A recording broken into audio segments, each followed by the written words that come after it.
ഉള്ളിച്ചാക്കുകൾക്കിടയിൽ ഒളിപ്പിച്ച് കടത്തിയ സ്ഫോടക വസ്തുക്കൾ പിടികൂടി. പാറമടയിൽ സ്ഫോടനത്തിന് ഉപയോഗിക്കുന്ന വസ്തുക്കളാണ് ലോറിയിൽ നിന്ന് പിടികൂടിയതെന്ന് ബോംബ് സ്ക്വാഡ് വ്യക്തമാക്കി.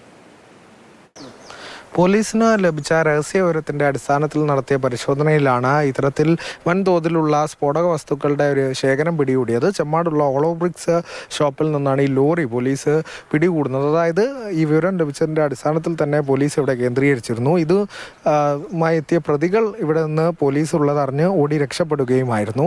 അതായത് വലിയ രീതിയിലുള്ള അളവിൽ കഴിഞ്ഞ സ്ഫോടക വസ്തുക്കളാണ്. കോറിയിലെ പാറകൾ ഉൾപ്പെടെ പൊട്ടിക്കാൻ ഉപയോഗിക്കുന്ന സ്ഫോടക വസ്തുക്കളാണ് എന്നുള്ളത് തന്നെയാണ് പോലീസിന്റെ നിഗമനം. അതായത് ഒന്നുകിൽ അനുമതി ഇല്ലാത്തതിനാൽ അല്ലെങ്കിൽ വലിയ തോതിലുള്ളതിനാൽ പ്രതികൾ രക്ഷപ്പെട്ടതാകാം. ഇത്തരത്തിൽ ഒളിച്ചു കടത്തിയത് ഈ ദൃശ്യങ്ങൾ കാണുന്ന ഉള്ളി ചാക്കുകൾക്കടിയിലായാണ് കാർബോർഡുകളിൽ ഈ ഒരു സ്ഫോടക വസ്തുക്കൾ വലിയ തോതിൽ കടത്താനുള്ളൊരു ശ്രമം ഉണ്ടായിരുന്നത്. പോലീസ് എന്തായാലും അത് പിടിച്ചെടുത്തിട്ടുണ്ട്. കൂടുതൽ അന്വേഷണം നടത്തി വരികയാണ്. പ്രതികളിലേക്കുൾപ്പെടെ ഇതിൻ്റെ ഒരു ലക്ഷ്യത്തിലേക്കുൾപ്പെടെയുള്ള അന്വേഷണത്തിലാണ് പോലീസ് എന്തായാലും ഉള്ളത്. ചെമ്മാടുള്ള ഓളോബ്രിക്സ് ഷോപ്പിൽ നിന്നാണ് എന്തായാലും വലിയ തോതിൽ ഇത്തരത്തിൽ ഈ എക്സ്പ്ലോസീവ് സ്റ്റിക്കുകൾ ഉൾപ്പെടെയുള്ള സ്ഫോടക വസ്തുക്കൾ പോലീസ് പിടിച്ചെടുത്തിട്ടുള്ളത്.